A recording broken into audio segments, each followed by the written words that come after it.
All right. Good morning, Good everybody. morning. Welcome. Let's talk strategy. As we get the participation numbers coming up, we do the obligatory. I'm sure you've heard it so many times in webinars.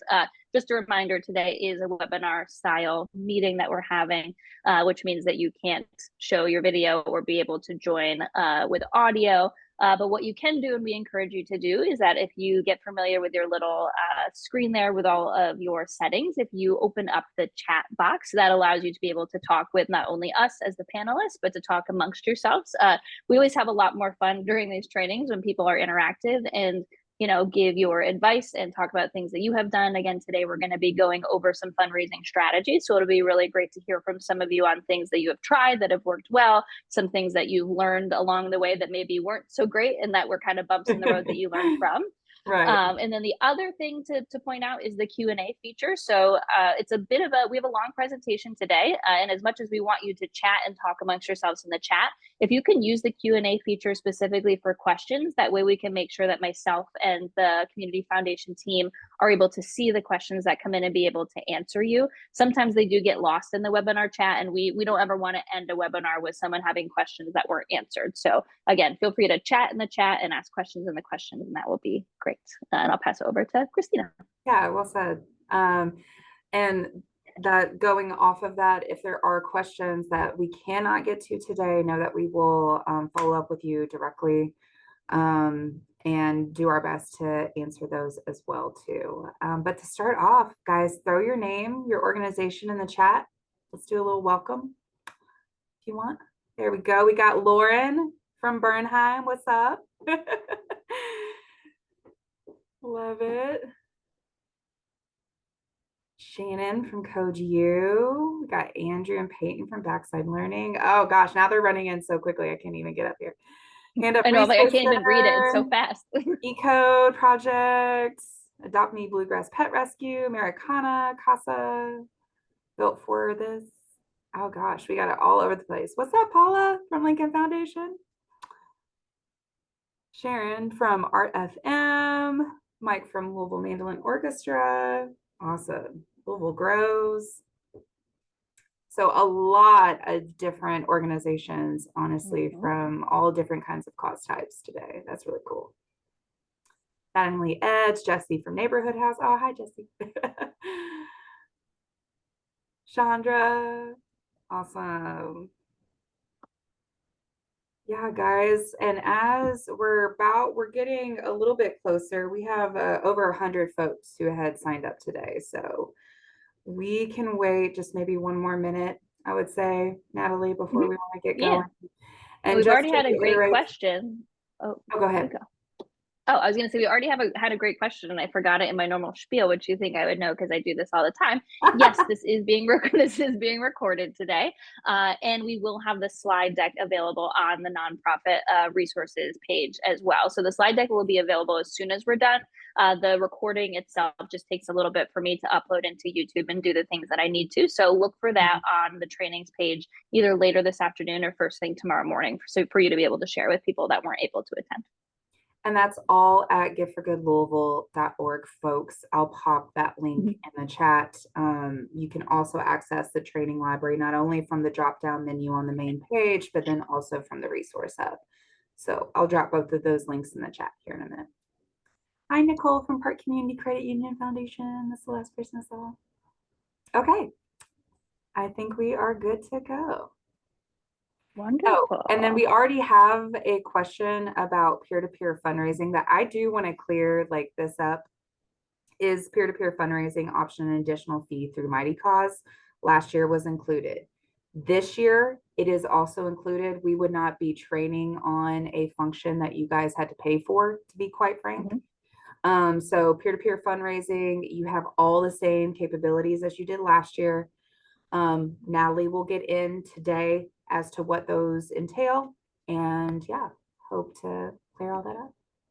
Okay. Yeah, but no, that's a good question. And we did see a little bit of that coming through in kind of our support center as well. And I think that's, like Christina said, one of the big changes from your previous platform to Mighty Cause is that Mighty Cause, we do have not only your ability to participate as part of a giving event, so you get all of the features that you need free to you. We also have, right, this subscription service for nonprofits that want to use our platform year round. So you're seeing some things, and you might see some prompts and some things that are grayed out, and that's just because we serve a lot of different types of nonprofits that are doing a lot of different things on our platform. So again, just reiterating that everything that you need to be successful for the giving event is available to you free in your participation in Give for Good Louisville. If you love the Mighty Cause platform, have been looking for somewhere to do your year-round fundraising, and decide that you want to take it a step further and get a subscription to do something, fantastic, but we're not going to push you to do that. That's just really if you're doing something outside and you want to do it. But yeah, you have access to everything you need. But cool, yeah, so let's go ahead and get started. We do have, I appreciate everyone. I know this is going to be kind of a lengthy webinar today, so we're going to do our best to get through everything. That being said, we're going over some big topics that we probably could just like have an hour itself on all of these, but we're condensing them all into an hour and a half. So I'm going to keep some of these things kind of high level, knowing that we have a lot of really awesome resources available already on Give for Good Louisville, in those kind of nonprofit toolkit, in the trainings page and everything. And so what I'm going over are just things that I think are like generally applicable. We're not going to get kind of super in the weeds, but we will have support, articles available if you want to learn more, kind of know more about the nitty gritty of some of these features. But again, if you have questions, feel free to pop them in, and we can go into depth if we have time to be able to do that. So today's webinar, what are we talking about? So we're going to start off with just a couple reminders about the giving event. We're going to talk a bit about offline donations, because I know that that's a new feature that you have available this year on the Mighty Cause platform versus previous years of Give for Good on your previous platform. We'll talk a bit about peer-to-peer fundraising, how to set up matching grants, and then we'll have a section for question and answer at the end. Again, if you use that kind of Q&A feature, we will try our best to be able to answer your questions live if they're applicable to what we're going over. If you ask a question that seems a little bit more related to your organization, still fine, please ask it, but we might wait until the end, or it might be something that we download and we follow up with you outside of the webinar, just for purposes of time today to make sure we get through everything. Two quick things I just want to go ahead and Natalie and address before we get into reminders. Yep. Social graphics. Yes, your social media, social sharing guide is available for you. Logos, backgrounds are available for you. You can find that through your resource hub, or in the drop-down menu, it's called Spread the Word. That's that Spread the Word page. I'll drop the link in the chat here momentarily. And then Mandy had a question too about what decrease or increase in fees will our donors see in this shift to Mighty Cause. You can visit the organization FAQ page, go down to donors and donations, and you can see that breakdown in fees. I will also pop that link for you. Essentially, guys, any questions that you have, trust me, they are on the Give for Good Louisville website. You can find those there. But of course, we're here to help you too. Yeah, awesome. All right, so I think first things first, going over a few reminders. So I think we all know registration is still currently open for Give for Good Louisville. We are now in the late registration phase, but registration will remain open until Thursday, August 4th, closing at 5 p.m. Eastern time. So if you are attending today just because you want to learn more about Give for Good and you haven't registered yet, nice to meet you. Welcome. This is a wonderful group. You're really going to enjoy it, but make sure that you do get yourself registered before August 1st at 5 p.m. because that's when the cutoff will be for registration. The second is just a general reminder that your organization pages are currently visible to the public. While nobody's really driving any users to the site right now, because we're really in a phase where we're focusing on onboarding you as the nonprofits and getting you set up, getting you comfortable with the platform. We know that there are probably users and people in the community that are getting excited about Give for Good. They're poking around, wanting to see who's participating. So just a reminder that even though donations aren't open right now, it's still a great recommendation to start working on your profile pages, building them out, making sure that you have the correct story and information added. If that sounds unfamiliar to you, would recommend that you go back and watch some of the previous trainings that we've had for Give for Good, because we have definitely dove into, how do you access your dashboard? How do you customize your profile page? Things like that. So just a general reminder. And then something else that I wanted to flag, because I know that this is different from the previous platform to this one, is I would recommend that everybody goes to giveforgoodlouisville.org, goes into the search feature and searches for your organization. If you don't pop up, it's possible that you have accidentally or possibly intentionally turned off your discoverability. That's a new thing you wouldn't have had in the past. And so I wanted to draw attention to that because sometimes people don't know what that button means. They click it and then they're like, why can't anybody find me? And it's because you've actually turned off your page from being able to be found. So just go into that search feature, type in your name, make sure your organization is visible. If not, go into your organization settings and make sure that you turn yourself back on. And I can show you that in a minute because we're going to do a little bit, same as our last webinar, more of like a hands-on training. So we're going to go into kind of the dashboard and I'll show you some of that too. And Natalie, one of the Yep. questions asked as, how do you see your own profile page as it appears to the public? So Natalie will show you that here in a moment. Yep. I'll show you actually right after this next slide. We'll go ahead and show you that. And then this was just a general plug. Again, I'm not going to go into super detail because we talked about this a lot in our last webinar, but just a reminder that over at Mighty Cause, we do have a to-do list that will prompt you of what you should fill out to make sure that your profile is what we call complete, right? So you have your logo, you have a banner image, you put content in your about section, things like that. This is just a screenshot. So don't be tripped up by some of the things that you see here. That's just from our demo site, but it's just going to prompt you to fill out what we consider to be kind of like the bare bones of putting together a profile. So just a general reminder that when we're thinking about wanting our pages to look nice, this to-do list feature is what's kind of going to walk you through that. And so I'll segue here for a second and show you, because I know we had a question about how do I see what my profile page looks like to the public. So once we have logged into our organization dashboard and we're on our organization page, what's cool about the Mighty Cause platform is that you basically already see what it would look like to the public. So I can see my organization dashboard here on the left-hand side. I can see my page over here.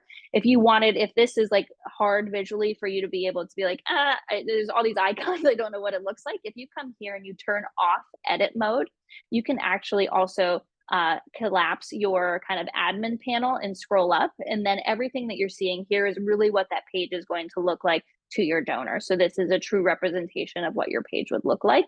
And then this, again, this is in our demo site. So don't screenshot this because this is not anybody's real URL, but this is where you would pull the URL for your profile. It would start obviously with Give for Good Louisville, and then it would have kind of your individual organization slug. So that's how you're able to do that after you log in. It's just on this organization page. So if for some reason you were down looking at your supporters, again, just going back up to org pages where you can see that. And I did mention earlier that like if you can't find yourself, making sure that your discoverability is turned on. That lives down here, should be in your general settings, and it's this little kind of toggle right here. So if you go to search for yourself and you're not visible, it's very likely that you just need to turn yourself back on. So just kind of a little note there. Again, I don't know how many people would have even touched that, but if you're like me and you kind of just poke around and click everything, it's possible that you maybe have hidden yourself from everybody. So just keep an eye on that. But that's kind of our general reminders. And so now we're going to get into kind of the meat of our presentation today, which is kind of going over some of the key features that we want to make sure that you feel comfortable with as we get ready for the Give for Good Louisville giving event itself. So the first thing that we actually wanted to talk about were offline donations. Christine, I don't know if you have anything you want to share before I get going, or if you want me to go into it first. Oh, no, you can go into it on this one. Okay, awesome, cool. So offline donations. So just kind of showing you how to enter an offline gift, because I know that wasn't something that you were able to do on the previous platform. So for those of you who find this to be applicable to your strategy, or you have a use case for this being beneficial for you for Give for Good Louisville, just want to quickly walk through how you would enter an offline gift on the Mighty Cause platform. So you can actually start by going to your organization dashboard, which I showed you on your last screen. You go into the reports section, and then you would click on offline donations, which we can see here. And I'll go through this all live in a second, but we'll just go through the slides. When we click on that, we come here to our offline donation screen where we can kind of manage our donations, and you see an option up here to be able to add an offline donation, which again, that's what's here on the screenshot. And then when you go to enter the offline donation, again, it's just going to be very applicable fields that you should probably expect. So the donor name, you can put in the donor email address. You're prompted to put in the source of the gift. So you can do cash, check, corporate, match, etc. And then any notes that you want to have added about that donation for your own kind of reporting purposes. So anything that you enter will be added into kind of the offline donation part of your donation report, which you'll be able to export and read that information later. And then if for some reason, if you enter an offline donation, and let's say that I made too many zeros, and so this actually should have been $120 instead of 1,200, which I know people have done before. We hear it all the time. You'll actually just want to go in and delete the gift and then add a new one with the correct. So you don't have the ability to edit the gift after it's been put in, because sometimes that can be a nightmare on the database side if you're editing things, and then we have to have other kinds of scripts that are running to make sure everything updates correctly. So the best thing to do if you enter in an offline gift that needs some sort of update to it, delete it and then enter in a new one. So I can kind of walk through all that again. Super simple over here in our reports area. Offline donations. This is where we can see all of our offline gifts. You have the same similar filters. So if you wanted to look at different date ranges of the gifts, if you wanted to, again, this is filtered to offline donations. If you wanted to look at what campaign they came in through, but it's as simple as adding that offline gift here. So this is what that screen would look like. So pretty simple: first name, last name, amount, the source, which you have an option to be able to choose from. I think it's important to note too that if for some reason you're reading through these and you're like, it's none of these, just scroll down to the bottom. We do have an other option, so you could just click other. Email is optional. The date in which the donation came in. If you wanted to put in an external tracking ID, so it makes it easier for you in the reconciliation process to know like what this gift was attached to. So maybe it's already in your database as gift XYZ. Then you can put that in there too. That way you know that you can match that together, and then any notes as well. And then I think also worth noting that you do have the ability to hide the same anonymity that your online donors would have. You can hide that name from public, and you can hide the amount from public too if the donor wishes for that. So that's kind of our recommendation, is because this is new, right? And like you haven't really had access to be able to enter in offline gifts in the past. We always do recommend that if you're going to be entering a gift on a donor's behalf, asking them if they're okay with their name and their amount being shown on the site, because they might not be aware, because they haven't really been in the routine yet of like, this gift is also going to be added towards Give for Good. So we just want to make sure that you have that you understand what their wishes are as far as anonymity is concerned.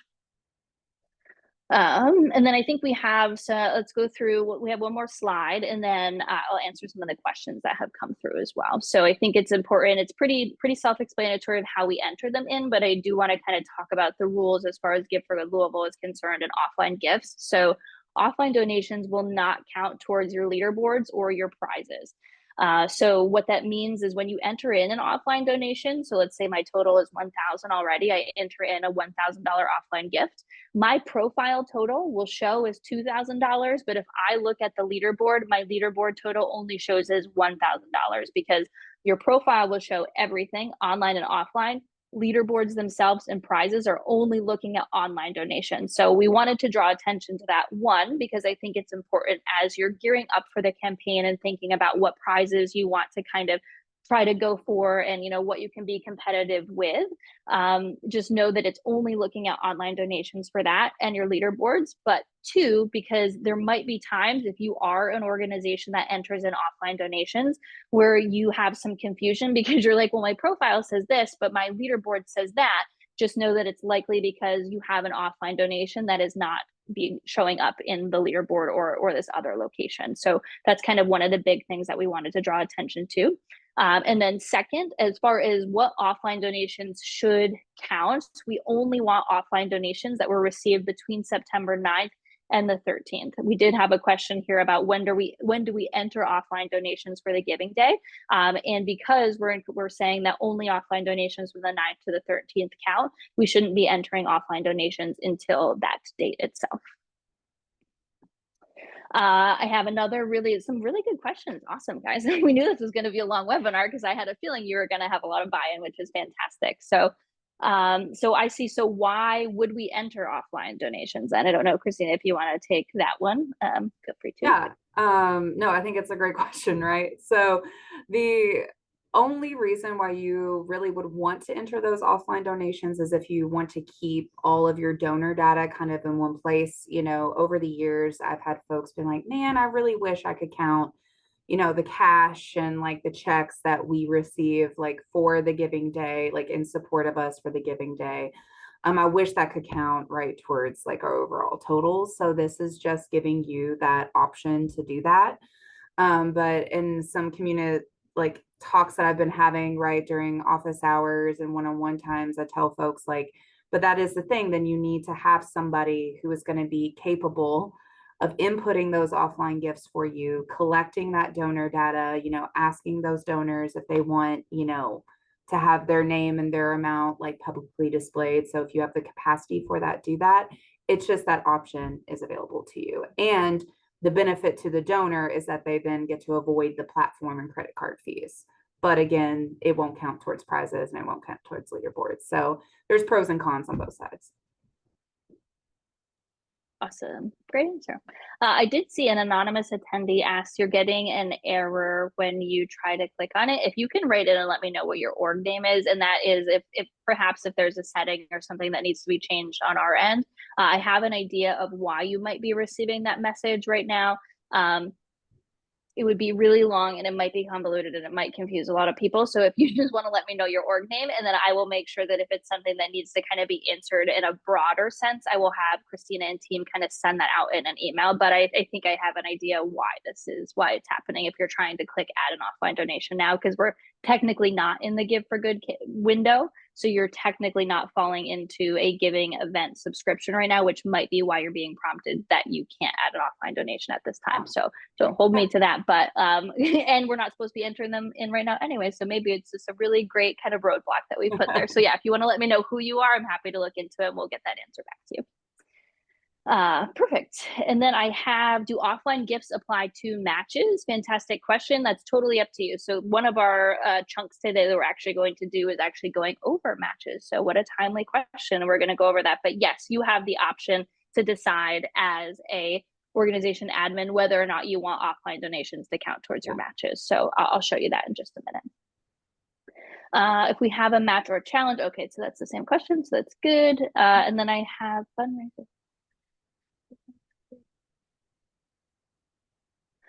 Susan, I will get to your question probably at the end when we have a little bit more time for me to dig into that for you. So just know that I have read it, but we will get there. Cool. So I think that kind of felt good, right? For offline donations, we understand what the rules are. We understand how they will count. We understand some of the nuances of if I see this total here, but it's different here, why that could have happened. Again, I don't, yeah, so hopefully we made it through those questions. So we're set there. So now let's hop over to kind of along the same vein, thinking about, we just made donations, right? Talking about offline donations. Just kind of wanted to spend a quick second on the thank you page, because this is a little bit different from your previous platform and what you would have had access to be able to edit on your end as an organization. So here is where we would be able to edit our thank you page. So when a donor goes through the platform, they click on the donate button on your organization page and they make a successful donation. They land on what we call the thank you page. And you have the ability now, new on this platform as the org admin, to customize what message is shown on that page for your donor. So not only can you control the messaging that shows on the thank you page, you're also controlling the messaging that's sent to in the receipt that's sent to the donor. So kind of two different places. So just wanted to show you where that happens. So if we hop over, and I'll do this just live over here in our kind of our demo page, but if we go into this checkout section here, we can see that you have the ability to make some edits to your donation form, which we can hop in here really quick. I know this isn't exactly the content that we were going to cover, but I think it's helpful to note. We have seen a couple of questions that have come in from organizations because it's a little bit different from your experience on the last platform of how do you add custom donation levels for your donors to be able to give. On your old platform, those would have lived right on your profile page. And so some people, rightfully so, are like, it's not here anymore. Where do I go? So I just wanted to draw attention that that's within, so your organization dashboard, under that kind of checkout area on donation form, this is where you'd be able to decide if you want custom donation levels set up. So segue in our regularly scheduled content, but I thought it was worth kind of showing you where that lived, because I think we've had a few people that have had some questions about that. But back over to what we were talking about, which is the thank you page. So this is where you'd be able to come again and be able to customize the content that shows to your donors on the site once they make that successful gift. If you don't have any content in here yet, you'll have a little prompt, and I think I have a screenshot on it. Yeah, this says add custom content. So that's if you don't have any messaging that's already included, which is probably likely since we migrated information over from your previous platform, and this wouldn't have been something that you would have customized already. So it's likely that a lot of you will start with the from scratch, having to click add custom content. Here is our demo site, so we can see that I already have content visible, but this is kind of similar to all of the other on-screen editing capabilities that we have. You can bold, you can italicize, underline, strike through, you can decide how it's laid out, you can add bullets, you can link, you can add a video, you can add an image and things like that to that thank you page for your donors to be able to see. And I think one kind of neat feature, which you don't see unless you scroll all the way down, is the ability for you to be able to add a button if you want to. So a lot of times we see organizations, so by default, this button will actually, so the default button, if a donor clicked view more or learn more, that would take them back to your organization page for Give for Good Louisville. So it kind of keeps them within the Give for Good Louisville ecosystem, right? You have the option as the organization admin to click use custom button. And if you wanted to, you could have this actually link out to your year-round website. So again, it's just another way to continue that donor stewardship, to kind of keep them connected to your organization. So again, by default, it's just going to route them back to your Give for Good Louisville page. But if you want them to kind of be sent somewhere else to learn more about your organization, you can edit where you want that button to go. So that's a new thing you wouldn't have had access to last year. And then once all is said and done, let's say I added all this content, click save, and now I'm like, what's this going to look like? If we come up here to the top, you can actually preview this page to be able to see what your thank you message looks like when it's sent. So we might even have some questions, so I'll answer it early. But so I'm a donor, right? I gave via this demo site. At the top of my thank you page, I'm seeing the thank you message from the overall giving event. So for Give for Good Louisville, this would be messaging that the Community Foundation team puts in place. But then as I scroll down, I see the organization thank you message that's here too. So just wanted to kind of touch on that feature because that is new, wouldn't have been something that you could have customized in the past. And I wanted people to know and understand where to go to be able to make those updates. And Natalie, while we're here, can Yeah. you also show people that difference of where their donation levels exist this year on the site? Mm-hmm. Yep. And so we touched on that for a second, but that's in the checkout area donation form. And then right here is where we would have access to be able to edit those donation levels. So if I came in here, I could change it to whatever I wanted. And then you do still have the option to be able to put in a description if you would like to. And if you didn't want to have any of these, again, you could take them away, and then donors are just opting into writing how much they want, similar to your last platform. So the donor would be able to use one of your custom donation levels if you decide to include those, or they can come down here and write in their own donation amount if they would like to. So yeah, the one key difference is on the previous platform, a donor would have looked at your page and clicked like $25 right on your page, which would have taken them to the donation form. Over here on Mighty Cause, the donor clicks donate first. They go to the donation form where your donation levels are pre-populated for them to be able to select. So still has the same experience. It's just kind of shown to the donor in a different location, and you edit it from a different spot. Perfect. So yeah, let's see. I think I covered everything as far as the donation thank you page is concerned. Any questions on that before we get moving forward? I know, again, the concept is you understand what that is. You would have had it in the past. It's just something new for you to be able to edit this year.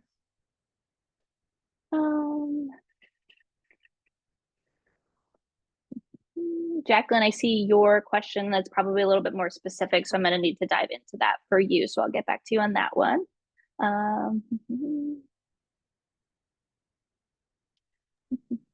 I can answer last year we received a few checks that we were able to enter and it counted towards our leaderboard, but now this is no longer an option. I'm honestly not sure how you were able to do that because we've never allowed offline gifts. It's only been allowed to, the only offline gift that you were allowed to upload was a matching gift. So again, you're welcome though. It's an anonymous one. So you're welcome to contact me directly and talk about that after this. Perfect. And I think every other one we have is a little bit more specific to like the organization itself, or it's more broad and something that we'll answer at the end. So just know that we have seen them and we'll get right to you. But yeah, so we will now jump into kind of one of our other sections today for peer-to-peer fundraising. And I'm going to pass it over to Christina for you to chat a little bit. Yeah. So guys, the purpose again of this webinar is to really dive into like the actual platform and how you set this stuff up. At the Giving Day workshop, we hit on peer-to-peer fundraising and matches the benefits that it brings to your organization, right? And the success that we've seen people who have used these. With peer-to-peer fundraising, we do see on average that organizations do raise more money using this feature than organizations who do not. So just wanted to quickly hit on kind of the overarching what peer-to-peer fundraising is. It is not crowdfunding. So this is not where you are directly providing a direct, link to your campaign page, and then people are coming to that page to donate. This is somebody comes to your page, clicks the fundraise button to become a fundraiser, and then that creates their own fundraising profile page that does connect back to your campaign page, right?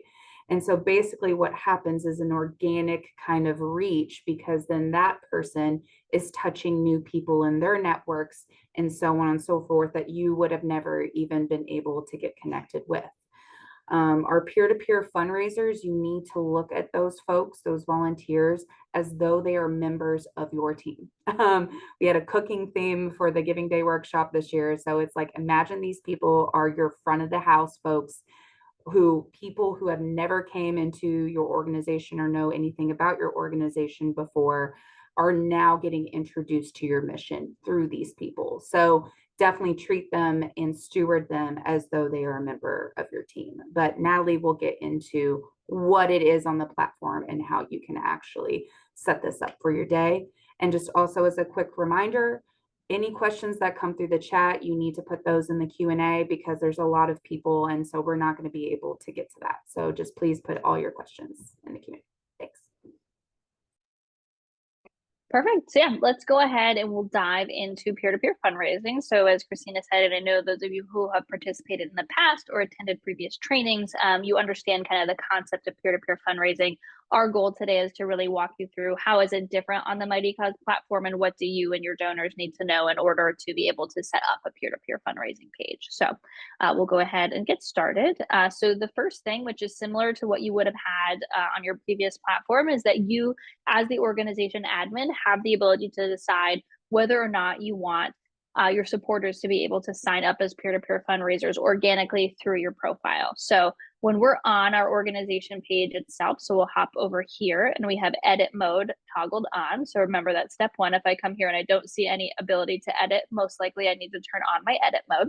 So I turn on edit mode and I scroll down here to where my buttons are and I click on this little edit icon. I can see the ability to turn on or to turn off my fundraise button. So kind of step one is deciding that whether or not you want people to be able to organically fundraise. I would say that most likely, probably 99.9% of you will have this turned on. If for some reason, perhaps this is your very first time participating in Give for Good, and you don't feel like you have the capacity to really manage and be able to support peer-to-peer fundraisers to use it successfully, then maybe you don't have it turned on for this year. But our best recommendation would be to turn this on because it really does allow you to be a bit more successful in your giving efforts as far as, being able to spread the word about your campaign, reaching new donors and everything like that. So most likely making sure that this button is, again, turned on. So that's step one of peer-to-peer fundraising on Mighty Cause.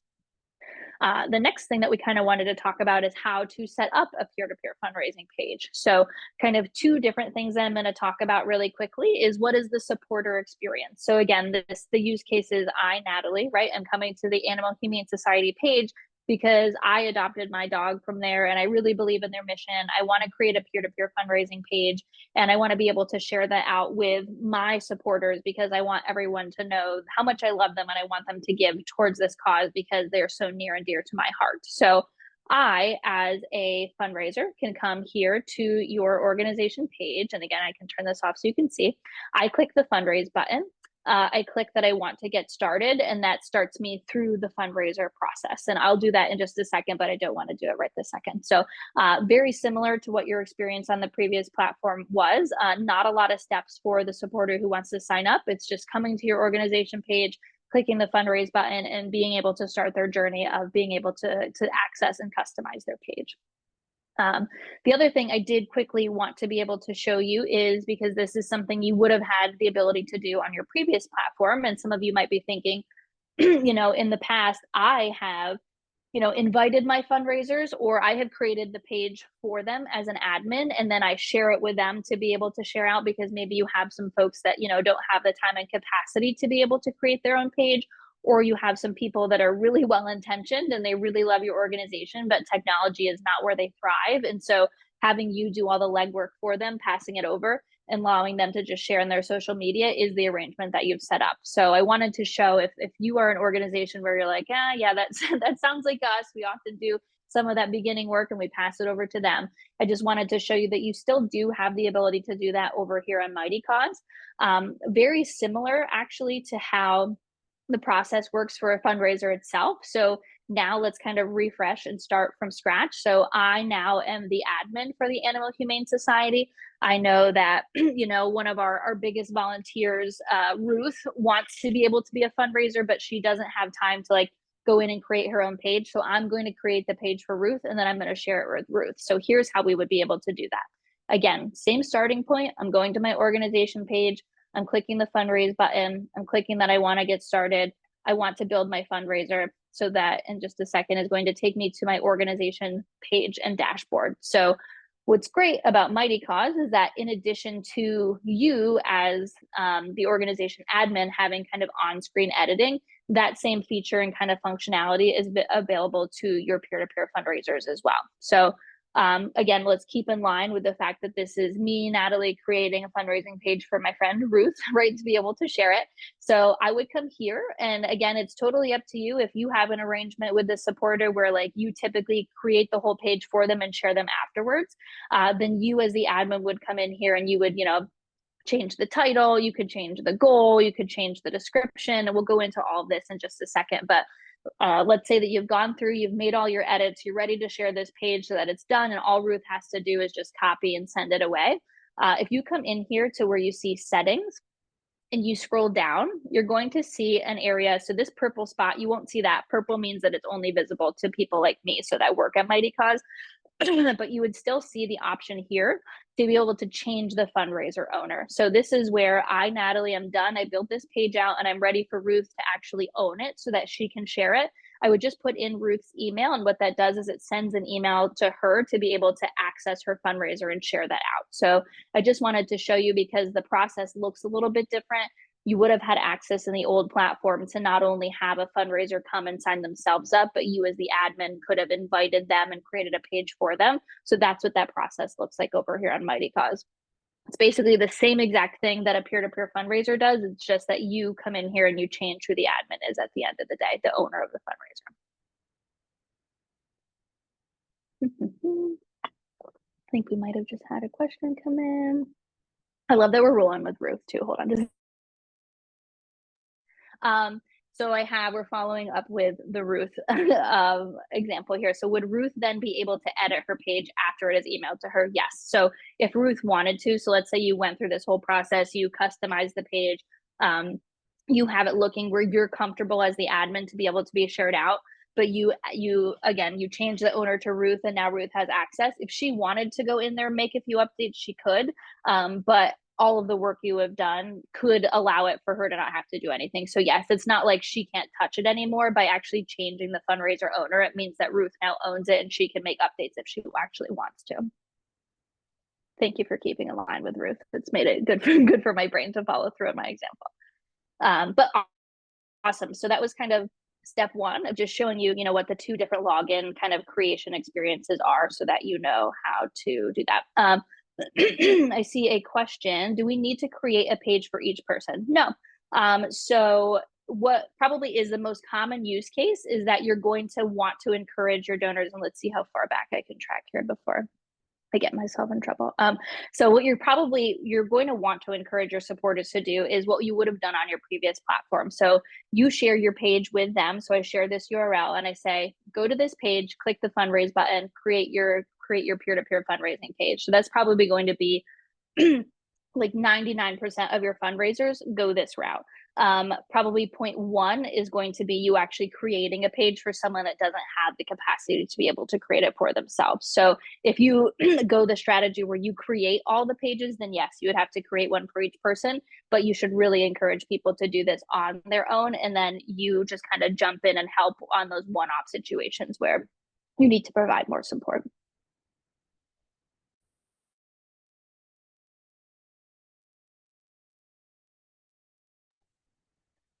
Wonderful. So then kind of our next chunk. Yep, go ahead. Sorry, real quick before you jump. Again, I'm seeing a lot of questions, guys, in the chat. We love your questions. Please put those in the Q&A though, because it's really hard for us to keep up. So the Q&A again, just hover your mouse over the video. You'll see your setting options raise up. It'll say Q&A and pop those in there for me. So like Scott Neal had a question, does delete fundraiser delete all of the fundraisers, Natalie? Really great question. So you're asking things that I'm going to show you in just a second. So let's go ahead and we'll just go into that now because that will be helpful. So here was the experience, right, of like a supporter setting themselves up. The probably less common experience where you create the page for the fundraiser. And now kind of talking about how to customize your peer-to-peer fundraising page. And then I'm going to talk to you about how we kind of manage peer-to-peer fundraisers from an admin perspective. So I'll answer kind of a bunch of these questions that have come through in just a second. So similar to, and let's see, I think I have one up. So similar to what the experience would have been on your previous platform, your fundraisers will have the ability to edit, they can edit the title, they can decide what they want kind of their summary to be, they can change their photo if they want a different photo for their fundraiser, they can change their goal, they can, if they wanted to connect their Instagram because they wanted to show, photos, which I don't know how common that is that people utilize this feature, but this would connect directly to the fundraiser's Instagram to be able to show pictures that they're posting. So, maybe a use case is they add their Instagram grid and then on their fundraiser page itself, it's showing Instagram photos that they're posting that are applicable to the fundraiser. Again, these are totally optional. They don't have to use them. But kind of just wanted to show you, that they have these options as well. They have their own set of settings to be able to turn on and off their discoverability. So really all of the things that they would have had access to on your previous platform. So just kind of wanted to show you that. Likewise, they do have their own little dashboard that they can kind of collapse and that they can pull out. They have edit mode that they can toggle on and off. Just kind of wanted to show you what that looked like in case you do have fundraisers that you have to help troubleshoot some things, just giving you kind of the idea of what that looks like for the fundraiser themselves. And then the next thing I wanted to show you, because we've had some questions come through, is can we create a template for our peer-to-peer fundraisers so it makes it a little bit easier for them to sign up organically and not have to start from scratch? Yes. So we've had some questions that have come through, actually have come through the Community Foundation and through our support channel. I think it's important to note that with your participation in a giving event, you have the ability to create one fundraiser template that your fundraisers can use. You might see some language in some support articles on Mighty Cause that talk about, fundraiser templates being a paid feature. That is only true to create more than one fundraiser template. I'm here to say that, we work with a lot of giving events over here. Usually just one fundraiser template is all you really need if you're only participating on Mighty Cause as in a giving event specifically. The only reason where I could see you needing to create more than one template is if you're using Mighty Cause for like your year-round fundraising and you wanted like a different fundraiser template for giving events and a different fundraiser template for a year-round giving. So the answer, I think, across the board, kind of answering those broad range of questions that come in is yes, you can create a fundraiser template. Yes, you have access to be able to create one of those. And I'll show you right now how you would go about doing that. So again, we're going back to our handy kind of organization dashboard. Once we're logged in, we go into the fundraisers tool section, and then we go into a fundraiser template. Here we're on kind of our fundraiser management page, which I'll answer some of those questions in just a second that have come through. But we see this create button here where we can start to create our fundraiser template. And then again, kind of as we create the template, you have the ability to add a note. So it's kind of just describing what the template is. You can create a templated fundraiser title. So you can see here when I went through the process of just like creating a really quick fundraiser attached to the Animal Humane Society and our demo site, by default, the title that was pulled in was like name for Animal Humane Society. So you could change it to be something like, name supporting homeward trails. So really you can make whatever title you want to. By giving the little kind of brackets here, it signifies to your fundraiser that, yes, this is a template, but here are the areas where I want you to plug in information that's specific to you. You can set a fundraiser goal, so a template goal. Again, similar to your previous experience on your last platform, all of these are suggestions, right? So I, as a fundraiser, could go through the process, decide that I want to utilize the template. I could keep some of the things that you put in place. I could change some things up because I want to change them. So everything that you're putting here is really just like a suggestion for the fundraiser to be able to use. It allows fundraisers who really just want to go through this fast. They want to click fundraise, maybe change one thing and be able to share it, to not really have to put a lot of time and energy into it. And then you're going to have those peer-to-peer fundraisers that are really invested. They have like a unique story. They have, they might have fundraised for you in the past and had a lot of success. So $1,000 goal to them, they're like, no, I'm going to blow that out of the water. So they up it to $5,000 or something like that. So again, these are suggestions. They're not set in stone for those people. And then again, you can set a kind of a templated story as well for your peer-to-peer fundraiser. So as we see here, I spent no time this morning putting this together. I just clicked the fundraise button and pulled it up as an example for you all. So we can see here, right, I already have a title. I already have a picture pulling in. I already have a story that's showing up here. And all of that was just because there was already a template in place for me to be able to utilize. And I wanted to show you a really quick screenshot of what that would look like if you had a template that was in place, and then we'll hop back because I know we have some questions.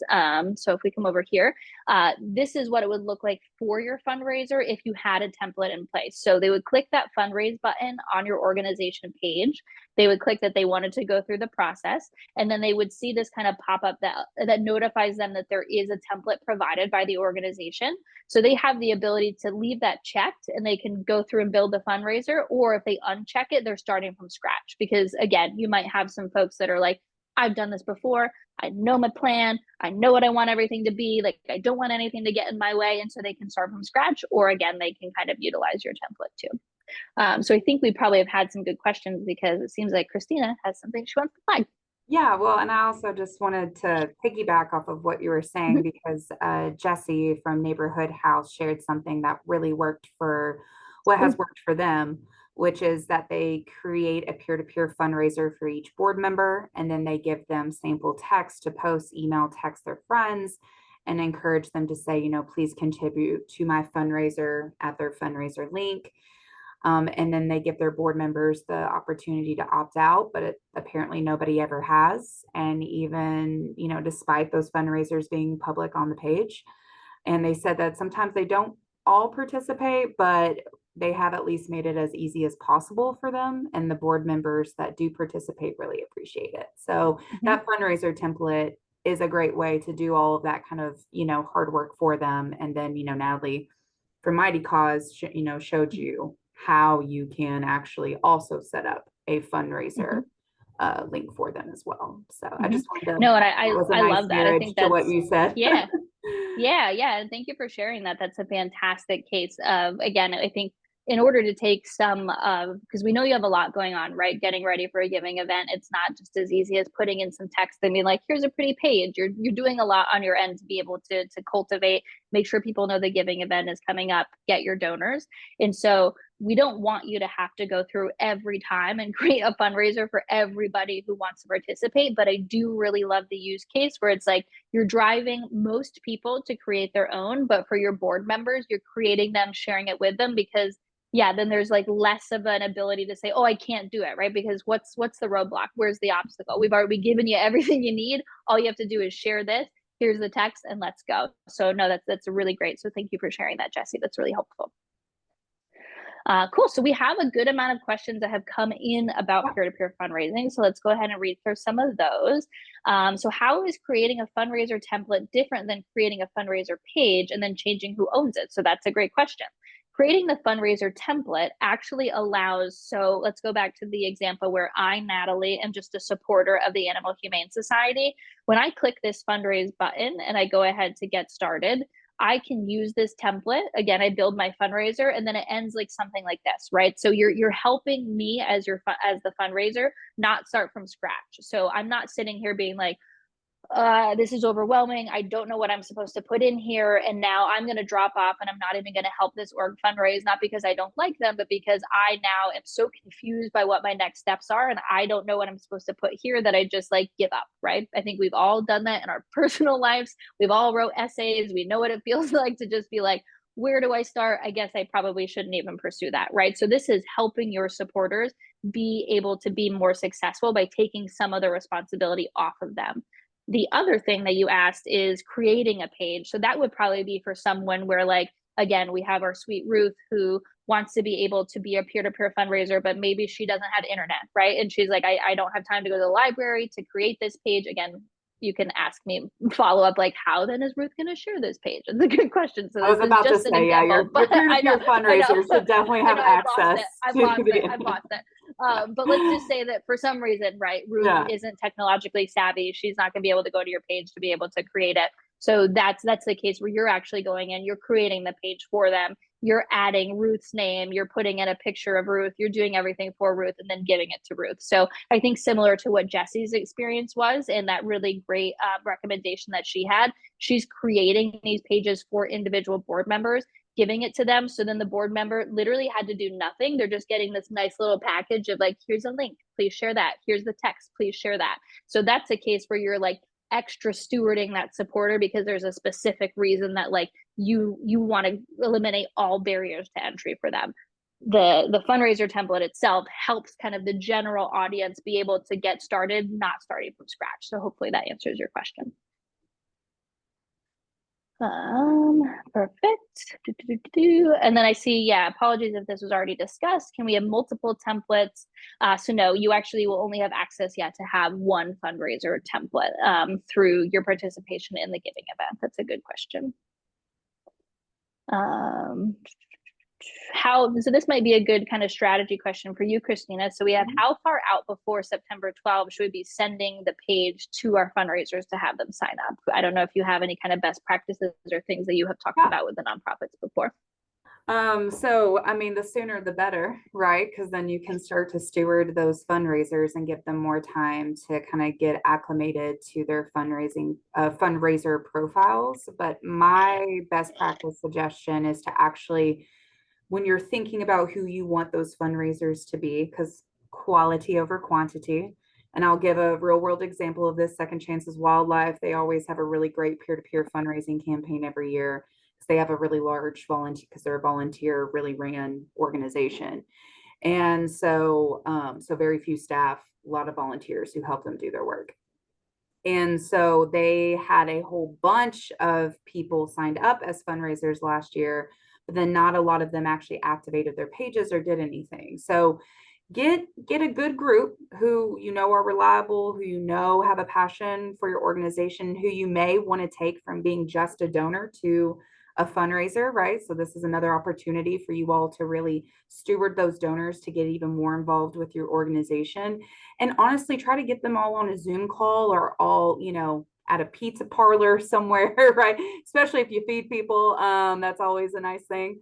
And get them in the same room. And a prompt that I love to start these kind of exercises off with those folks is, what do you love most about our mission? Like, what excites you? What inspires you? Like, and have them think about that and then share that with the group. And then everybody else hears those inspirational stories and it gets them really excited to fundraise for you guys. Because I don't know about y'all, but in my now nearly 20 years of fundraising experience that I have under my belt, I have always fundraised the best when I'm fundraising for something that I'm really passionate about, you know, and that I really love. Because that's easy. I can talk about how we need to, you know, help children in the foster care system all day, because that's a passion of mine, right? So get them to really connect to their passions. And then in that meeting, you can help them set up their fundraiser profile. So that way it's all good to go and you can walk them through that. Just sending out an email and saying, hey, fundraise for us, it's not a bad thing, but if you're not really going to get that quality back. And again, you're also missing on an opportunity for stewardship to get more closely connected to those people. So that's my best advice. Perfect. Great answer. Okay, so we'll wrap up quickly. We have a couple other peer-to-peer questions, and then we're going to go into matching grants. I already saw some of this. Can we go over matching gifts? Yes, Jennifer, you already read my mind. That's the second part of our presentation. We're going to do it just a second. So yeah, just a general reminder, I think, about the peer-to-peer fundraising template. Definitely encourage you to create the peer-to-peer fundraising template before you drive people to your page to be able to start fundraising, because you want to, again, make it as easy as possible for them. I see a question about, do we recommend the executive director of advancement officer who is running Give for Good Louisville to create their own fundraising page as well? I think, we heard from Jesse and the really awesome experience that they have had with having their board members have a page. So that's fantastic. I am a firm believer in leading by example. And so I often don't ask people to do things if I haven't done it myself. So if you are feeling the same way, anonymous attendee, then yes, it might be great for the person who is leading your Give for Good Louisville efforts for your organization to also create a fundraising page. One, because again, when you gather people and start to kind of get them on board to be fundraisers, you can say, hey, I'm doing it too. Like, we're learning this together. We're going through this together. And I think too, it will give you a great kind of learning experience of, if you're in there and you're building out your page, you're going to be more prepared to be able to kind of help facilitate your fundraisers creating their page as well, because you have gone through that experience. And then a really quick kind of nod, I want to hop back over here into our dashboard really quickly, because I said we would go over it. So if I am so I go into fundraising tools, I come in here to campaigns. This is where I am seeing the peer-to-peer fundraisers that have signed up for my organization. Some important things to note. So you will only see peer-to-peer fundraisers here that have published their page. So fundraisers, when they first create their fundraiser page, they're not published by default because the system's giving them time to kind of customize their page before they kind of publish it to the public. I believe, because I did this yesterday, I think mine is already published. I'm not going to be able to show you what that looks like, but there is like a big kind of like banner at the top that says, do you want to publish your page? And then you can go ahead and publish. So I wanted to kind of draw that to your attention, because if you ever have a time where, let's say Ruth, again, so different Ruth, let's call her Betty. So Betty reaches out to you and she's like, I created my peer-to-peer fundraiser page, but for some reason, I can't see it. If you look in your campaigns area and you can't find Betty's, it's a pretty good possibility that she hasn't published her page yet, because you're only going to see pages that are like ready for the public that are attached to your org. So that's just kind of one thing to help get in front of some of those questions, is if somebody says they've created a page and it's not visible to you here, just instruct them to go back to their dashboard and click that they want to have it published. We did see a question come through about deleting a fundraiser. So if you needed to delete a fundraiser for some reason, so let's say that you created one for a board member and they've opted out of it, or somebody accidentally created two because they forgot that they already signed themselves up as a peer-to-peer fundraiser.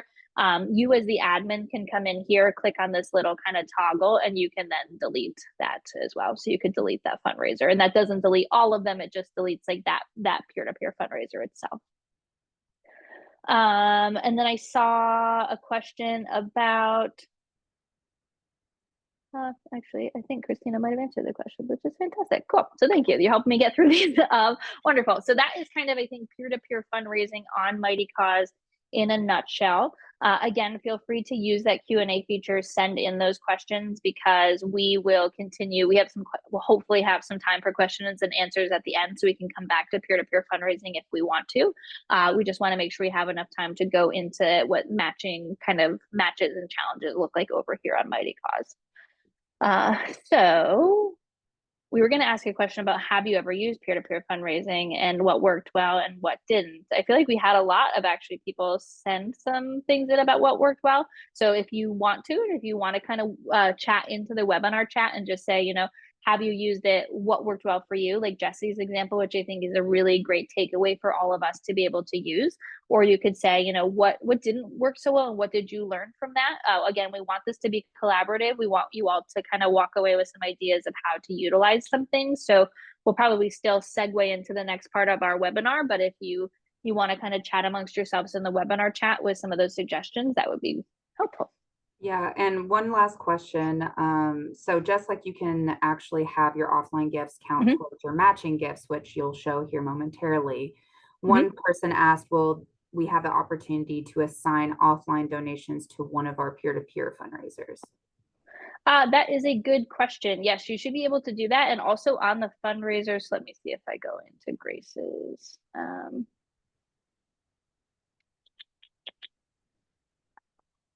Your peer-to-peer fundraiser could add an offline donation if they need to as well. So you wouldn't even necessarily have to manage like assigning them to them.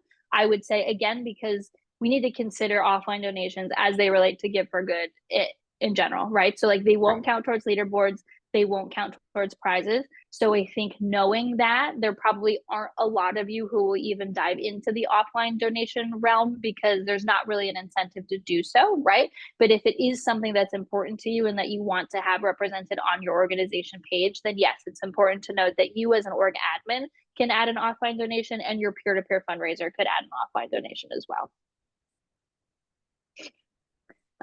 Fantastic. So yeah, let's jump over to matching grants. And then again, just like in this same vein, we're not going to necessarily we're going to dive into how you set this up and kind of what works. But guys, a matching grant, as Mighty Cause calls it, or a match gift, okay, they're the same thing, is basically when a donor gives, or a team of donors gives you a large gift. So like $1,000. You can then now upload that here on the site. And then donations, as people give to you during the giving day, they can actually have their donation, depending on how you set it up, matched dollar for dollar up to $1,000. So meaning like if I donated $10, then that means that my donation becomes now $20 and $10 is removed from that $1,000 until all of that $1,000 match is depleted. Okay, meaning is gone. Again, we'll dive into how you do this, what this looks like, but that in a nutshell is a match. And what makes matches exciting is for the very reason of like, okay, well, what is, people may think, well, my $10, it's not that big of a deal, right? Like even my own mother said this to me. She was like, well, I only give, $50. I don't know if that really has, and if I was like, no, Mom, but your $50, if that organization has a match, turns into 100, right? Like that is exciting for the donor. Okay. So matching gifts are super great. And just like with peer-to-peer fundraising, we see organizations who do have a match for the giving day on average do raise more money than those who do not. So Natalie, I will send it off to you. Perfect. And I think before we even get started, we already have a great question, which I will bump over to you. And I don't know if Mike answers it or you, but we do have, if we have a donor who will be contributing a matching gift from a fund at the community foundation, should we reach out now or wait until closer to the giving day? Oh no, reach Great out. question, anonymous attendee. Michael's back. He's here. Yes, I'm here. I've been here the whole time. So we want to know about that as soon as possible. Obviously, the donor may not have requested that through us and may not until closer to the giving day, but just give us a heads up anyway, and that way we can go ahead and touch base with that donor and make sure everyone's on the same page, ensure that everything is set up properly. So don't wait. In other words, go ahead and let us know. And there's going to be a slide in a few minutes where you can reach out to us. Perfect. Good. That's a good, I think it sets the tone for everything else. So now you know what the rules are. Perfect. So yeah, let's go ahead and talk about matching grants on Mighty Cause. What's different? What's new? How do we go about setting those up? So again, we go back always to our handy dandy organization dashboard. Within the fundraising tools section, we'll go to matching grants. Here on this page is where we're going to set up. And again, our language over here at Mighty Cause is matching grants. You might have called them matches, challenges. I'll kind of show you what both of those features can do here in a second, but you'll see matching grants. So when you're on your matching grants manager, you come over here to click the create button to be able to start setting up your match. So let's go ahead and we can actually do that live together. So we'll go into matching grants. We'll come here and click create, and here's where we will start creating a new match. So similar to what your experience would have been in the past, there's a lot of areas for you to be able to input information about the match that's specific to your organization. before we go through all of these, because there are some things, and sometimes you might be like, wow, that's so many options, I am a bit overwhelmed. Don't be overwhelmed. If you were to come here, you click that create button, you can scroll down, you see that there's a lot of things that are already pre-checked by default.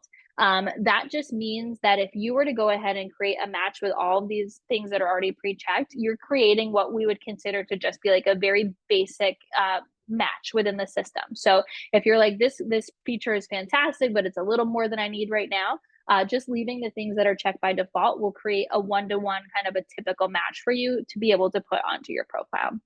But we'll go ahead and kind of walk through these a little bit together. So similar to what you would have had in the past, if you click here on the little image icon, you have the ability to assign an image for your match if you would like. You can add the name of your match sponsor, and you can decide whether or not you want that sponsor to be visible. Sometimes you do have sponsors that are anonymous, but you want to be able to see on the back end for reporting purposes who sponsored that match. So you could add their name here and then decide to hide them from the public, so it just show as anonymous. You can include the match value. So again, if this is a $500 match, then I'm just, my Bluetooth keyboard is like, nope, we're not playing today. So you just add $500 here to whatever, again, the match value would be. I'm going to come back to this in just a second, so just bear with me. We can come down here to our match title. So again, this is just kind of the title of what that matching grant is for us. And then I think a really neat thing that you wouldn't have had access to in the past that is super helpful is the ability to actually queue matches to go one after another if you want to. So let's pretend this is the first match that I'm setting up for the Animal Humane Society. I wouldn't see this box here because there's not another match to queue it with. So this would be gone and you would just see a start date and an end date. So this is where I'm saying, okay, I want my match to start at midnight on Give for Good, and I want it to end at noon. So maybe I have 2 matches and I want them to live at 2 different chunks of the day. So I would put my start date and time, my end date and time. If this was match number 2, 3, or 4 that I'm setting up for the giving event, I would be able to click this. I want this match to start after the other one has ended. And this is where I can come here and click what match I would want it to be queued afterwards. So this is really helpful because in your previous platform, you would have had to kind of play a little bit with the timing, right? You would have had to set up your first match for let's say midnight to noon. You would have set up your second one from noon to 6, but there would have been no way that if match 1 ended early, you would have just had to go in manually and update the start time for the second one so that it started and kind of was a seamless transition, right? And who has time for that? You have enough going on during the giving event. On the day of, you don't have time to go in there and kind of change dates and times of when your matches should be applied. This is super helpful because right off the bat, you can just go ahead and say, okay, I want this match I'm creating to start as soon as this one is over. So you can go ahead and queue it, or you have the ability to just say, I don't want it to start after the next one. Maybe I want them to run concurrently for some reason. So you have a lot of options for what the start end time is and that kind of thing. The next kind of option we see here is creating what type of match. So on your previous platform, when you went into kind of the match area, you would have seen a button to create a match or to create a challenge. And those would have kind of started you on 2 different flows. So when we think about a match, we're thinking, right, donor gives $10, match unlocks $10. When we're thinking about a challenge, we're thinking, once 10 donors give, $100 will be unlocked. So match is really things are happening at the same time. A challenge is we're not going to unlock this money until you have met the challenge that I've set in place, right? Over here at Mighty Cause, you set them up kind of all in the same flow. So again, we've created our match, we've come all the way down here, and this is where you're kind of deciding, is this going to be a challenge or is this more of that standard match that we're talking about? So if we're going to go the route of creating a match, we leave this match a percentage of each donation checked. We can decide how much to be matched. So if I want it to be a standard 1-to-1 match, so donor gives $10, $10 is unlocked, then I have this as 100%. If I wanted, donor gives $10 and $20 is unlocked, then I would change that to matching 200%. So you're not really limited to a 1-to-1, 2-to-1, 3-to-1 ratio. You can decide how much of a percentage of that donation is met. So again, that's new that you wouldn't have had last year, is the ability to really play around with different percentages. Probably most of you are just going to have this as 100% because that's kind of that standard, like donor gives this amount, same amount is unlocked, but you can play with that if you wish to. And then kind of, again, walking through as if this is just a match. You can decide that you want it to match up to a maximum dollar amount per donation. So this is something that you would have had on your previous platform as well. So, you know, if a donor, if we're kind of worried, you know, I have donors at the Animal Humane Society who are typically large donation givers. And so, you know, my average donation is maybe like $120. And my match is only for $1,000. I don't want that match to be used up right away. So I can say, you know, I want to match donations, but only up to maybe $50. So what that means is that if your donor gives $100, only $50 is matched. That allows your match to live longer. So again, this is what you would have been able to have in the past on your previous platform, but just wanted to show you that that checkbox is where you would be able to turn that on. We can switch gears for a second, and let's say that instead of setting up a match where, again, dollars come in, dollars are unlocked, you want to create a challenge. And so if we come here to, we call them over here at Mighty Cause, which is a little bit of a mouthful if you're from the previous platform where it would have been called a challenge. Over here, it's called a cumulative threshold match. So essentially, like, cumulatively, we're working together to reach a threshold to unlock a certain amount of money. So this is a standard match. This is what you're used to as a challenge. So if I decide that I want to set up a challenge, then I can come here and say, you know, I want it to apply my match once a total dollars raised equals.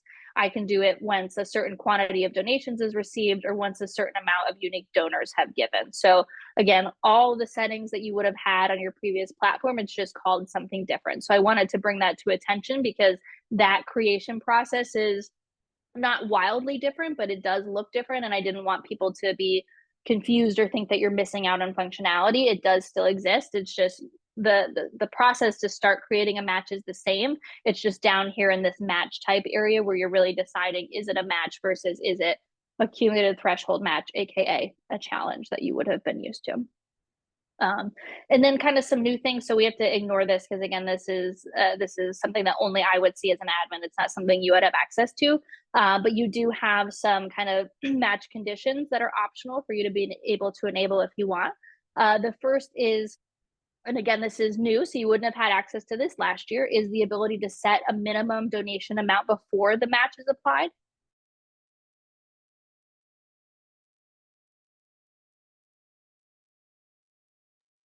So this would be really helpful if you are trying to maybe incentivize larger donations to come into your organization. So, you know, maybe you have a couple matches set up on your page and you want one of these matches to just be geared towards larger donations. And so perhaps we say, you know, this match won't be activated until I have, you know, a donation of $25 or more. So if a donor gives $10, it doesn't activate this match. If a donor gives 25 or more, then the match is activated. So that's a new feature, again, that you wouldn't have had access to in previous years.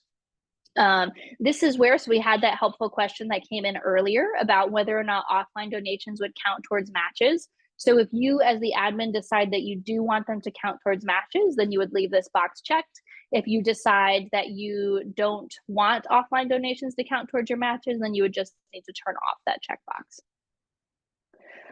And then here we see include organization fundraisers in the match. And so this would be, you know, if you want your peer-to-peer fundraisers and donations that come in through your peer-to-peer fundraisers to also activate the match, then you want to leave this checked. I would say that probably most of you want to leave it checked because you want that match to be as applicable as possible. I would maybe, if you have like a smaller value match and you have a lot of really active peer-to-peer fundraisers, maybe you consider turning that off. So only donors that give directly to your page activate the match. Really, the consideration for this checkbox is just like, what's the size of your match? How fast do you think it's going to be depleted? And do you need to kind of slow it down by like controlling how it will be activated?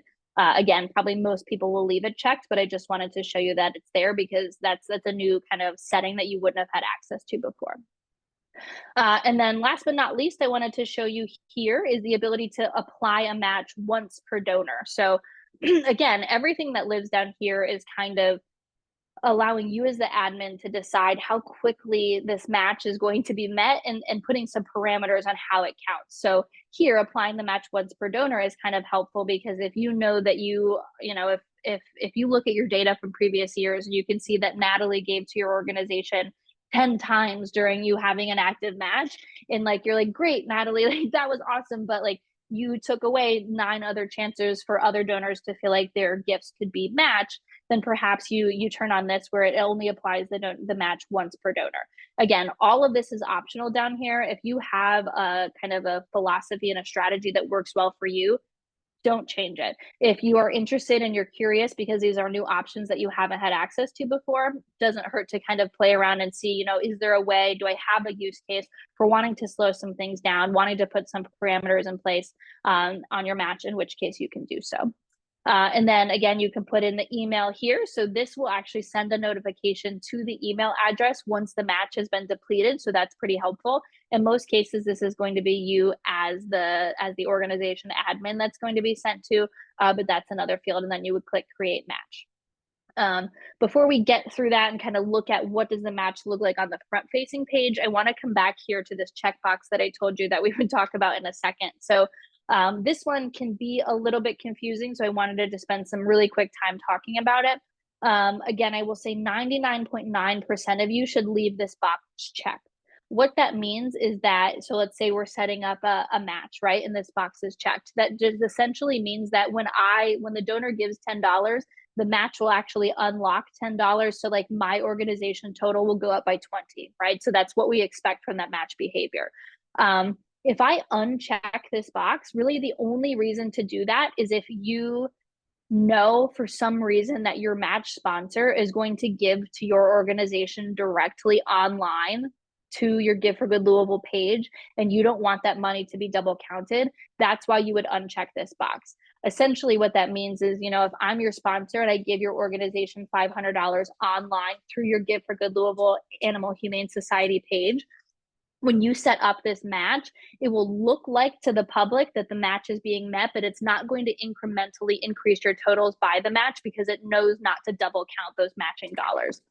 Again, I don't think that anyone should really ever have to uncheck this. 99.9% of you should leave it checked. But if you find there being a use case where like your donor's like, I remember I was supposed to give you $500 for the match, I accidentally just did it through your organization page, maybe that wasn't right. This kind of allows you to have a fail safe to still set up a match so it looks like it's happening visually, but it's not double counting the money on the back end. So don't let this confuse you or trip you up when you're setting it up. Again, most likely leaving it checked unless you are like that 0.1% where there's a reason to not have to double count those dollars.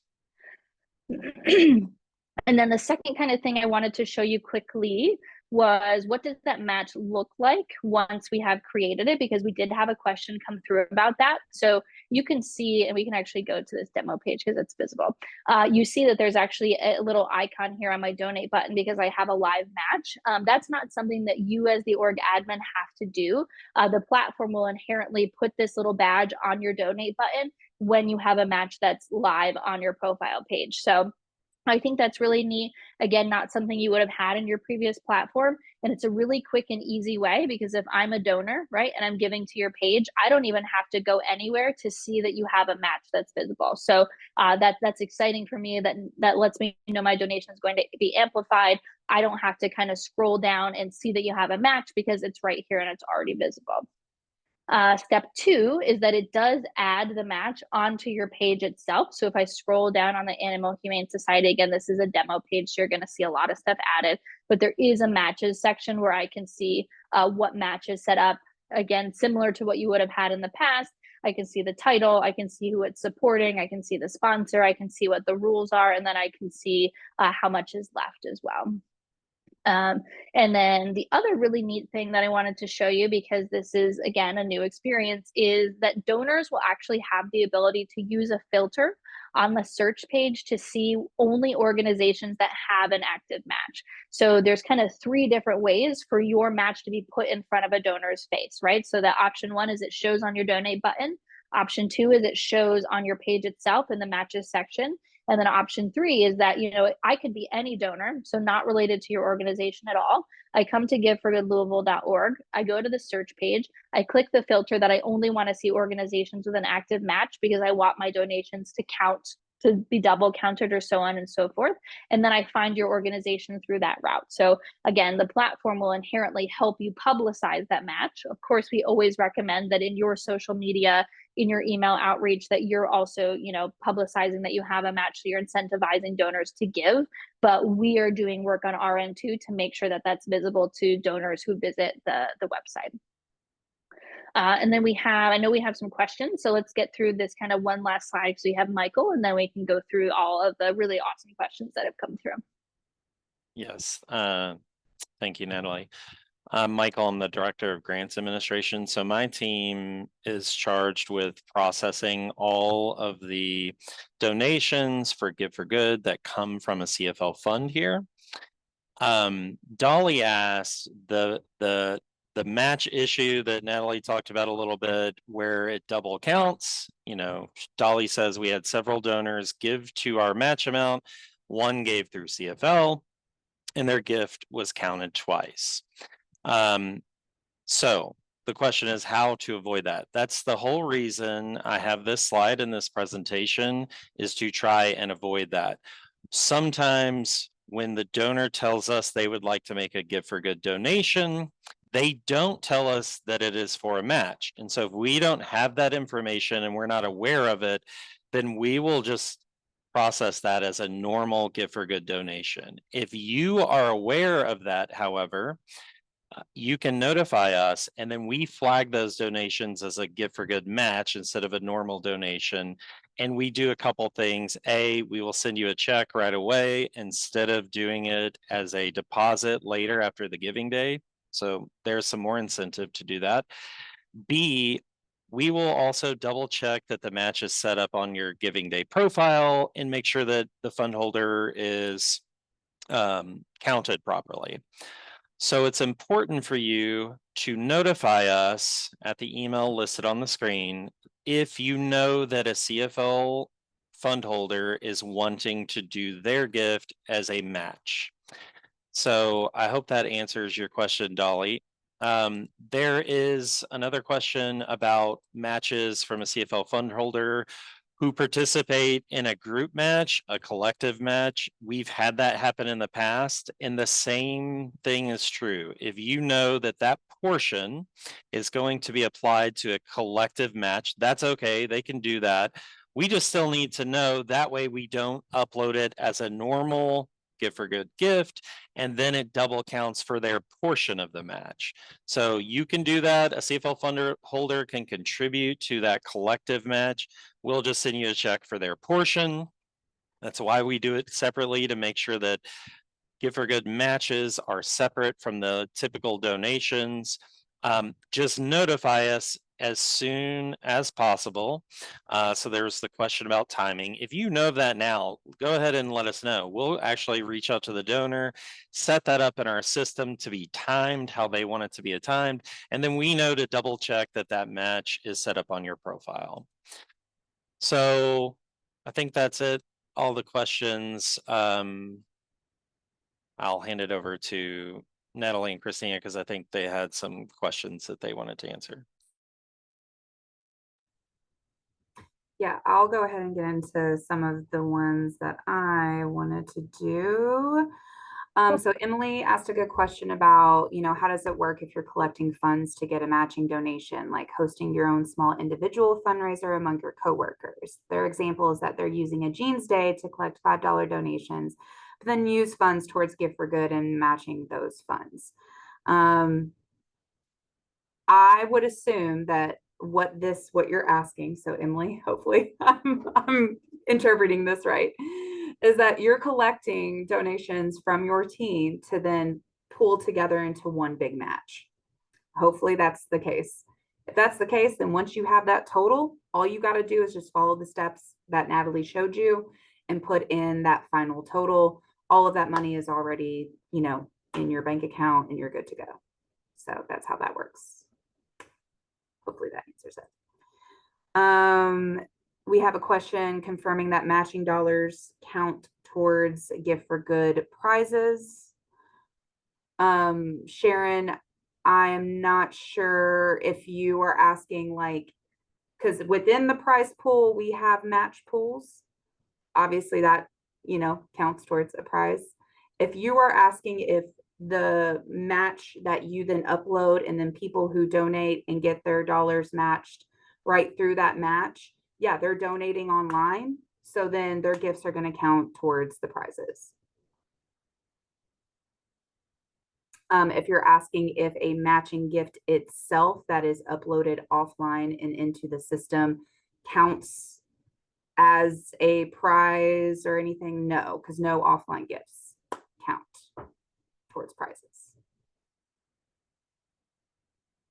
Hopefully that answers it.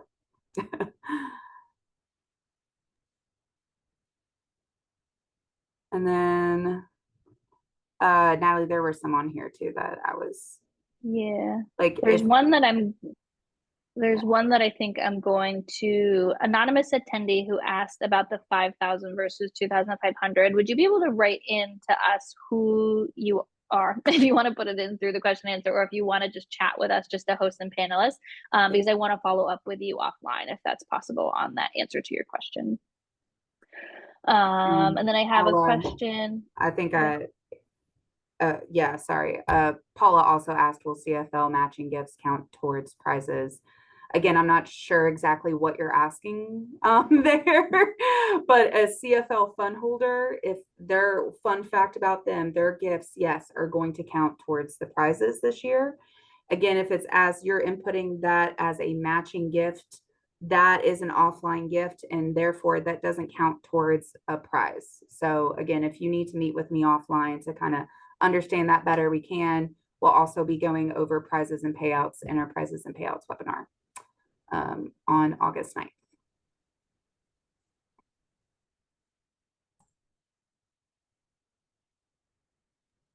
Wonderful. And thank you, Anonymous. I'm going to mark you as answered, but I have screenshotted your question, so I'll make sure you get the answer. And yes, once again, matching gifts count as an offline gift because you receive that ahead of time and you put that in. Therefore, offline gifts do not count towards prizes. But that doesn't mean that you still shouldn't. This is a great way to incentivize your donor base, right? In addition to all of the prizes that we have going on for the online giving day. Mm-hmm. And then I do have a question, I guess, Christina, we can, I don't know if you've heard of organizations and how they've managed it in the past. We had a really good question about, it seems like the nonprofits company offers a matching gift program. And how should they work on getting that information over to Give for Good? I don't know if you've managed this in the past, because I'm sure this isn't the first time maybe it is popped up, and I don't know if we want to noodle on that and get back to you, or Emily, I would prefer honestly that you reach out to me separately for that, because to be honest, I have some follow-up questions for you, so that way I can get a better understanding of what you're asking. But I will tell you, like, Mighty Cause and the Giving Day platform is a separate software. So it's not going to know that your, volunteer or matching gift software, what it's doing. It's not going to connect to that. So if you want to set up a match and have your team, when they donate to you guys for the day or whatever, have their gifts counted towards a match, then they're going to have to do that through the Mighty Cause giftforgoodlouisville.org. But again, I think that there are some nuances here that you and I just need to talk about offline. So if you want to just email info@giftforgoodlouisville.org, and then we can set up a time to talk about that, because I have questions too. Perfect. Sorry that I'm not able. I had a feeling.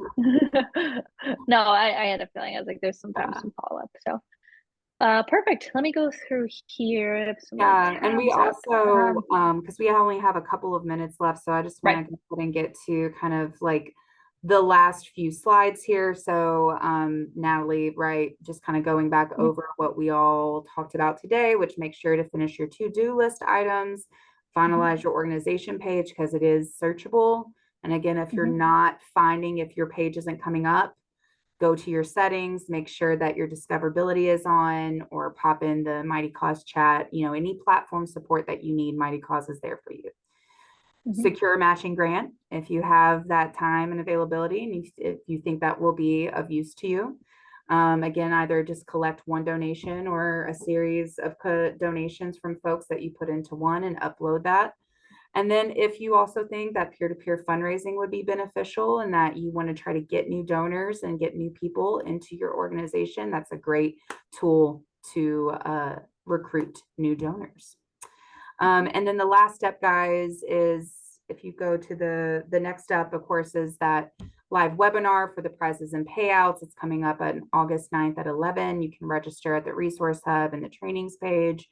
And then the last bit is just before you get off, to scan that QR code and let us know about the trainings so we can continue to develop these trainings and they be beneficial for you all. Because again, these are for you, so therefore they should be informed by you. For those who wish to stay on and go through these last questions that are in the Q&A, you're welcome to, but other than that, you're welcome to pop off.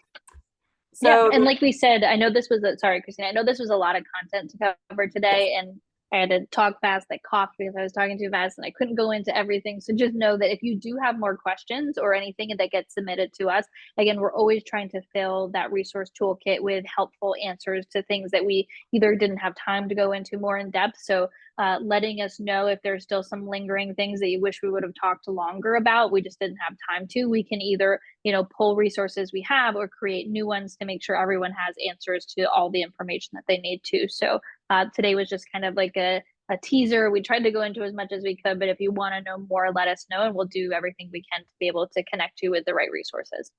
Yep. And one thing too that Chris from WAGS asked about was whether their peer-to-peer fundraiser data actually did migrate over. And I did want to also announce that we migrated over your organization data and your donor data. Unfortunately, the fundraiser data was not a part of that because it's a lot, but you can still log into your old platform, pull that Excel file off of your profile and still have that data that you can base off of. And this is the first year. So after this year, then you'll always have your fundraiser data. So that was the one. But for the other, yeah, and they lived a little bit. Yeah, and not to go like too into the weeds, but the way that fundraisers were structured on the previous platform versus how they are here too, like they were just like a yearly, like one-time thing, whereas Mighty Cause, like they kind of like live indefinitely and they're a lot easier. So like the merging of that information, just like I don't even know what that could have or would have looked like. So as Christina said, like accessing whatever you need for this year, but knowing that moving forward, everything will be neatly there for you to be able to have. So this is kind of just the 1 year where we have a little bit of, we're growing together, we're learning together, and then next year it'll be a little bit more automated. Yeah. So the first one is fundraising stats section seems confusing. Looks like we have already raised dollars for this year's Giving Day. Any thoughts on this? And so Natalie, I'm gonna saw that question. Susan, do you wanna let me know? And I might have to like look in, Christina, we can answer other questions. Susan, what organization are you part of? Because I'm kind of gonna have to look up your org to see exactly what you're talking about. That's why I wasn't able to answer that earlier. Yeah. And essentially, guys, Natalie, like when we migrated over all of your data, some of your data from last year, especially if you have the time, if you're looking at your settings and your time is for the past year or whatever the case is, then it might pull in some of that. Natalie is going to go in and clear all of that after registration is done. So everything should be good. Yes. In other words, you'll be good, Susan. So yeah, you actually probably interpreted that question better than I did. Yeah. Yes. So as soon as registration is done, yes, I will be clearing the stats on your org page. If you're looking at your organization page right now and it's like, oh, I have X, Y, and Z raised, like Christina said, it defaults to kind of showing what is your total raised over time. In order for it to be like a really clean sweep so everybody is impacted by it, as soon as registration officially closes, I have a magic little button on my end that I hit that just like resets everybody's metrics. So it looks like you're all back to zero. So it looks like you're starting from scratch for this year's giving event. It's just we're not doing that yet because registration is still open. So stay tuned. If that's really bothering you, which I understand, sometimes I just need things to look how they look.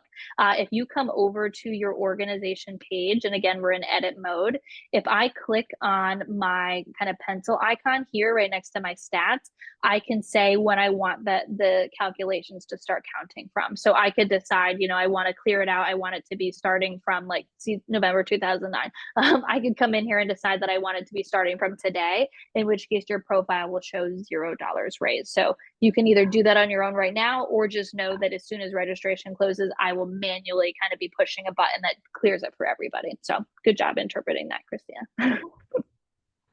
The next one was from Jacqueline. Can we remove a general fund? And again, folks, you don't have to stay on for this because we are past our time, but these are just general questions that folks have that are not related to the webinar.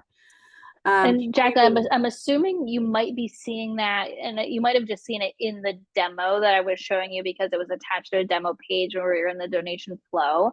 If you're seeing it specifically on your page, it's possible that if you migrated over, again, I don't know what org you represent, so it's very possible that maybe if you had support areas on the previous platform or something else where you would have had like more than one space for donors to give to, that it's showing up as an option for them to select where they want to give. So if you want to let me know what your organization is, again, I just have to kind of specifically look into your page so that I have a better understanding of what you're seeing. But that's probably what the cause is, but without me knowing, I can't answer for sure.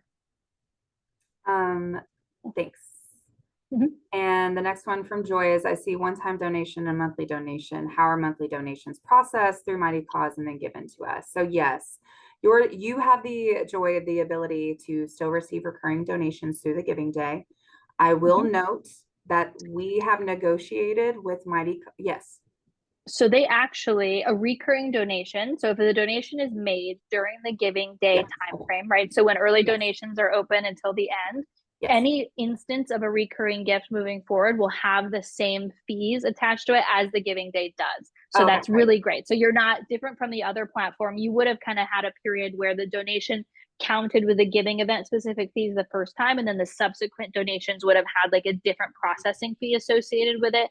On Mighty Cause, if they make the first time gift during the giving event itself, every subsequent gift will have the giving event lower fee rate applied to it, which is fantastic. Awesome. The only time that would change is, let's say it's like 2 years down the line, the giving event is no longer happening. I go in to like make a change to that donation and say, you know, instead of $100, I want to make it 150. Really what that's doing is it's like starting a new donation to move forward. So those fees would change. But if they're just setting the recurring gift moving forward and not touching it, Mighty Cause will process that. You'll receive it as a disbursement in whatever your preferred disbursement method is. So we encouraged everyone to kind of do that electronic fund transfer because it's free, gets to you faster.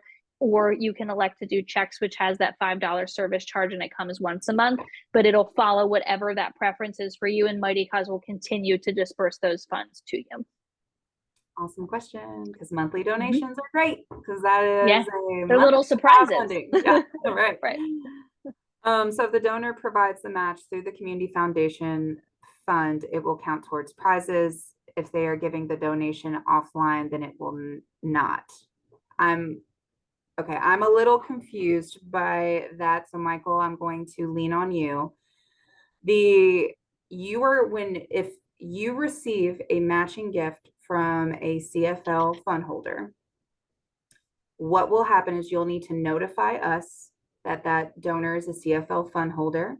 Michael will mark it, our team will mark it as a matching gift, and they will cut and send you a check, which is an offline gift that you are then uploading as a matching gift. Correct, Michael? Correct. And if it's not a match, then we'll just upload it as an online donation. I think the real question here is, does a match count for prizes? And we've been saying no. Yeah. I keep saying no. A matching gift does not count for prizes. So that's true if it's a CFL fund holder or just, Bob down the street. Yeah. If we have 10K matches, will our leaderboard not include the 10K because they were received offline? That's a great question. So that can be a TBD. Let's talk with the CFL, because we have some we have some different ways that we can format how leaderboards work and how leaderboards show things. So that is a great question, and actually kind of pushes us to maybe have a little chat offline. So that might be one of those that we end up adding more information to the resources page or in one of the subsequent email follow-ups. We'll make sure that you get that information provided to you. Yeah, because we have some settings, and it kind of depends on how we want to set things up. So we'll get back to you. Great question. Thank you for that. Yep. Perfect. And then we did have, will we get any social media templates to use to promote our Give for Good Louisville participation? Yes, that is already on the website at giveforgoodlouisville.org. It is on the resource hub and also in the drop-down menu called Spread the Word. You click on that and then go to your social sharing guide, and it has examples of social captions that you can use leading up to, during, and after the giving day, as well as best practices across all major platforms. Yep, with all these, if we scroll down, and then you have some logos and backgrounds too. So a lot of awesome content that the CFL team put together. Perfect. I think we've somehow 52 answered questions. That might be a record for a webinar that I've run before. So thank you everyone who wrote them in. What a good pop quiz we've had over here. And I know we have a couple, and I've jotted them down on my end too, of things that we're going to follow up with, because they were great questions, and we just need to look into more to be able to follow up with you. But yeah, anything else on your end, Christina? Nope. Thanks, guys. Just take that survey. And like I said, for those that we said that will follow up, you know, again, we'll be providing some of this information. I'm also planning on taking the questions that we got through this webinar and actually making those, adding to the organization FAQ, because I think some of those questions were really great. So you'll see that those answers too up on the FAQ. Just give us about a week or so to work on that. But yeah, thanks, guys. Yeah, wonderful. Thanks everyone. And again, yeah, the slides will be on the page just in a little bit this afternoon, and then probably recording. Look for that later this afternoon or tomorrow morning. It takes a little bit more time to render, so that will be up soon. Okay. Wonderful. Thanks, guys. Bye, everyone. Thanks again. Bye.